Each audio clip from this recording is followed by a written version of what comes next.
Tu te prépares pour faire la démarche Campus France cette année, pour espérer étudier pour la rentrée septembre 2025.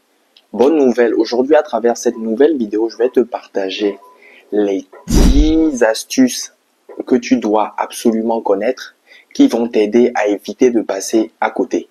Tu es certainement intéressé, c'est juste après le générique.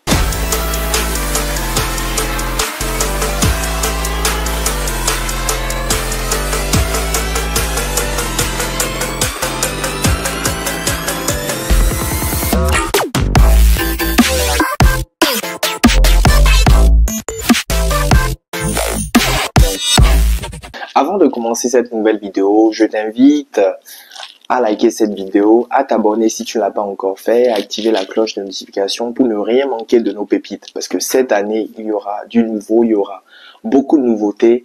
Je peux par exemple parler des podcasts qui vont revenir et durant lesquels on aura échangé avec différents profils qui pourront t'aider, soit dans le cadre de tes études ou dans le cadre de ta recherche de stage, d'alternance ou de job, ou tout simplement des podcasts qui vont te permettre d'avoir une meilleure vision, une vision 360 sur la réalité en France.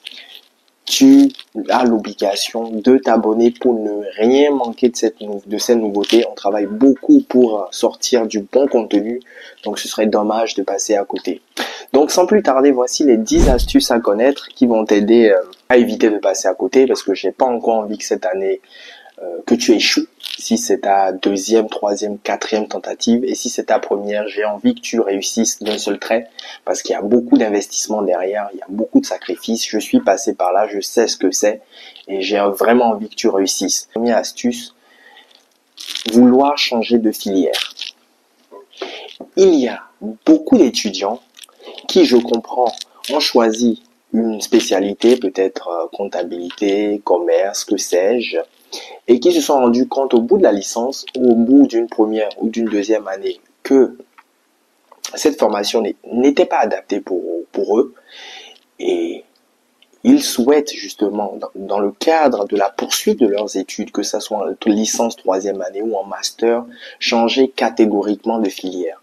Ce que je comprends, parce qu'on peut faire tous des erreurs, on peut croire qu'on est bon dans un domaine par exemple et au final se rendre compte qu'on n'est pas bon. Ou pour toute autre raison, on aspire à changer de formation, ce qui est tout à fait légitime, il n'y a rien de mal à ça. Sauf que dans le cadre de la démarche Campus France, tu es dans une démarche, dans un process sélectif où tu dois minimiser les risques d'échec. Et en voulant changer de filière, tu donnes l'impression, malheureusement, aux agents Campus France que tu n'es pas certain de ce que tu veux étudier. Tu n'es pas certain de ton projet d'études ou de ton projet professionnel.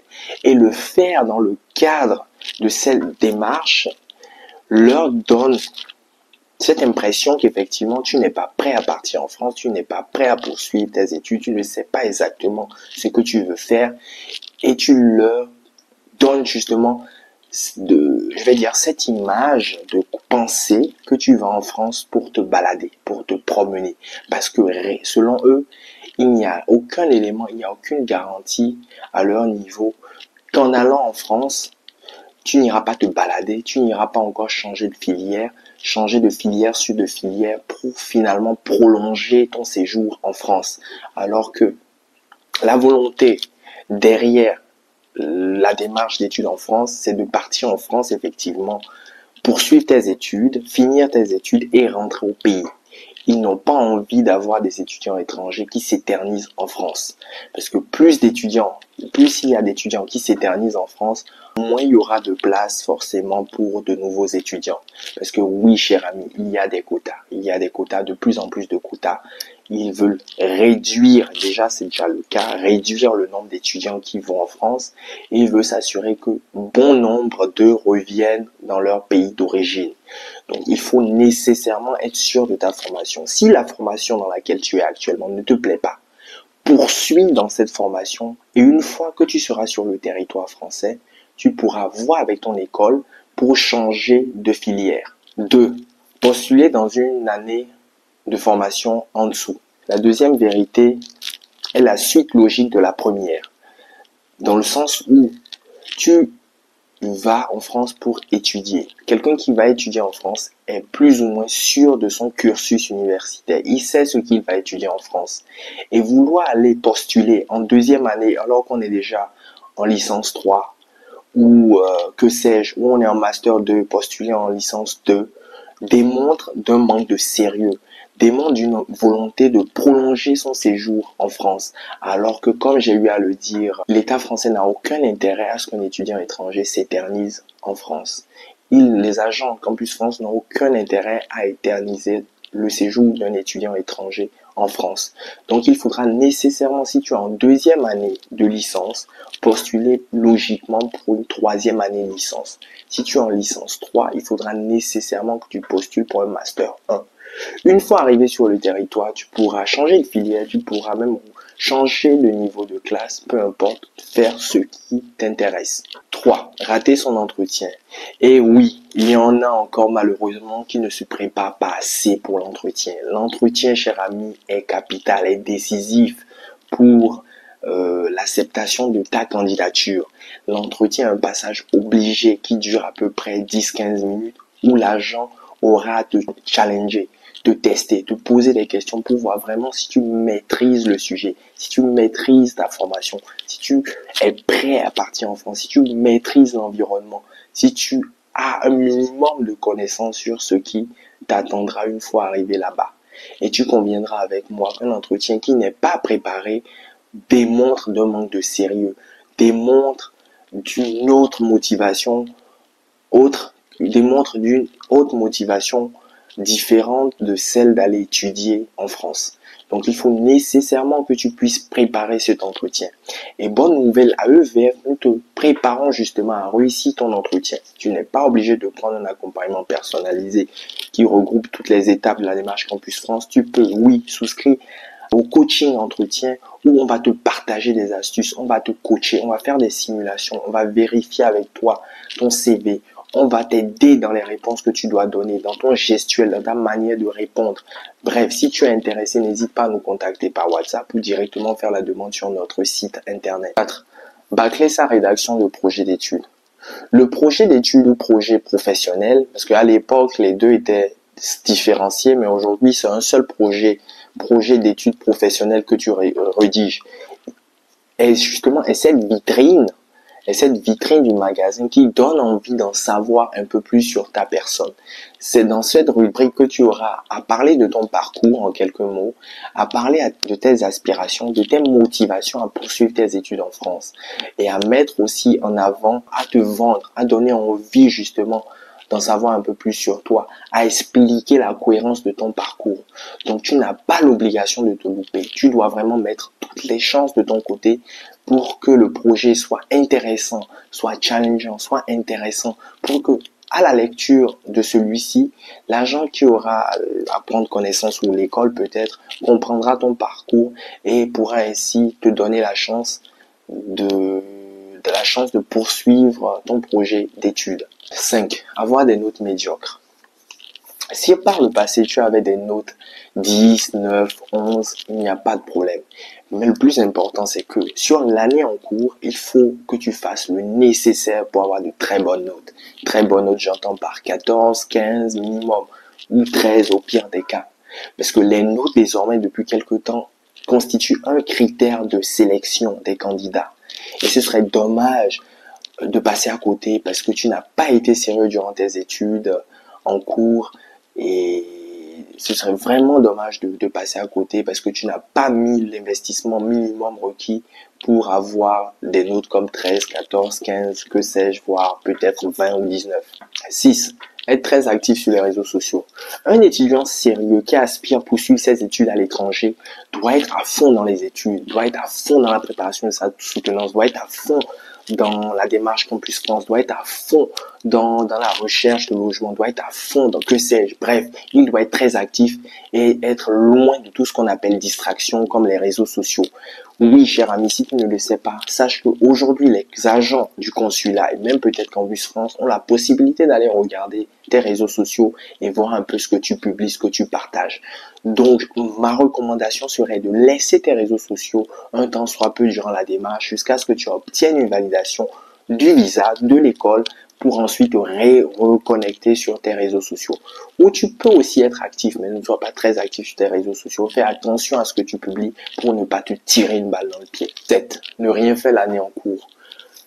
Ne rien faire l'année en cours est vraiment ce que je te déconseille le mieux. Je te déconseille le plus. Il faut nécessairement que lors de l'année de la démarche Campus France, tu sois actif. Tu sois peut-être inscrit dans des cours d'anglais pour renforcer ton niveau de langue. Si la langue est un critère de sélection dans ta formation, tu peux continuer à poursuivre tes études, peut-être en master 1 ou en licence, que sais-je. Tu dois être actif, tu dois te faire former, tu ne dois pas laisser cette année vide à ne rien faire. Cela démontre un manque de sérieux, cela donne l'impression que tu te reposes que sur les études en France.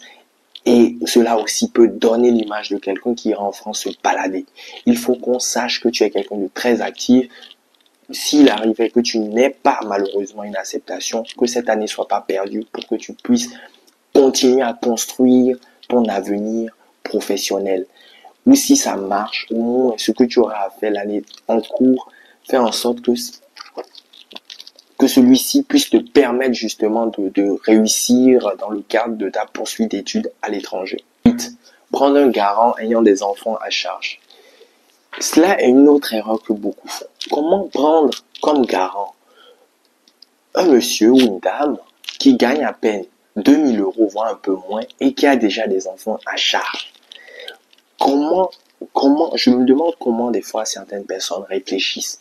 Je peux comprendre qu'il y a certains qui n'ont pas d'autres possibilités, qui sont obligés de porter leur espoir sur leur tante ou leur tonton qui est à l'étranger pour se porter garant. Mais sache que, cher ami, toi qui me regardes, si tu prends un garant de ce type, il y a de fortes chances que tu n'aies pas d'acceptation. Parce que l'administration fait des calculs, fait des estimations pour savoir à peu près combien pourrait éventuellement rester à cette dame ou à ce monsieur pour te prendre en charge. Et 2000 euros, crois-moi, ne peut suffire. Il faut que tu puisses prendre quelqu'un garant qui gagne peut-être 2000 euros, mais qui n'a pas d'enfant en charge, qui a une situation stable, pas précaire, pas en intérim, pas en CDD. Et ainsi, tu auras plus de chances de pouvoir te faire accepter dans le cadre non de l'université, mais de ta demande de visa. 9. Réserver un hôtel sans paiement, sans explication. Il y a des étudiants, quand ils préparent leur demande de visa pour étudier à l'étranger, ne prennent pas la peine de se mettre à la place de l'agent qui aura étudié leur dossier. Ils ont cette impression que l'agent en question a une boule de cristal qui lui permettra de deviner ce que l'étudiant ira faire en France, comment l'étudiant ira vivre en France, comment l'étudiant sera logé en France. Oui, cher ami, réserver un hôtel ne suffit pas. Surtout qu'il y en a, ils sont tellement radins, ils ont peur justement, soi-disant, de perdre leur argent, qu'ils font des réservations de 4 jours, de 5 jours, d'une semaine et peut-être de 2-3 semaines. D'accord, même si tu fais une réservation aussi courte, sachant qu'il faut minimum au moins 3 mois de réservation, il faut nécessairement que tu fournisses une lettre explicative sur le déroulé de ton séjour en France pour qu'on puisse être sûr que tu ne seras pas à la rue, que tu n'auras pas à solliciter les services publics, parce que solliciter un service public est ce que le consul détesterait le plus parce qu'ils n'ont aucun intérêt à aider un étudiant à venir en France pour ensuite l'assister. Donc il faut que tu puisses expliquer le déroulé de ton séjour en France, où tu vas loger, si tu loges dans un hôtel pendant 3 semaines, qu'est-ce que tu vas faire après si tu ne trouves pas de logement, où tu seras. Pareil pour le financement de tes études, comment cela va se passer. Il faut que tu puisses expliquer de manière claire, succincte et précise pour que l'agent soit rassuré et pour qu'il puisse enfin derrière te donner ton visa. Voici, cher ami, ce que je tenais à partager. Il y a normalement une dixième vérité, 10e astuce peut-être, que je ne vais pas partager dans cette vidéo. Si tu es intéressé, tu mets ton numéro WhatsApp avec ton nom en commentaire et tu recevras cette dixième astuce, ce dixième conseil, tu le prends comme tu veux. Et comme ça, tu auras toutes les informations nécessaires qui vont t'aider justement à réussir cette année, cette démarche Campus France. Parce que quand on s'y prend, quand on est investi, quand on est impliqué, quand on a les bonnes informations, quand on sollicite qui de droit, on a toutes les raisons de croire en sa réussite. Si tu as aimé cette vidéo, si tu ne l'as pas fait au début, like-la. Abonne-toi si tu ne l'as pas fait. Active la cloche pour être informé en temps et en heure de l'apparition de nos vidéos. En attendant la prochaine vidéo, je te dis prends soin de toi et à très vite. Ciao.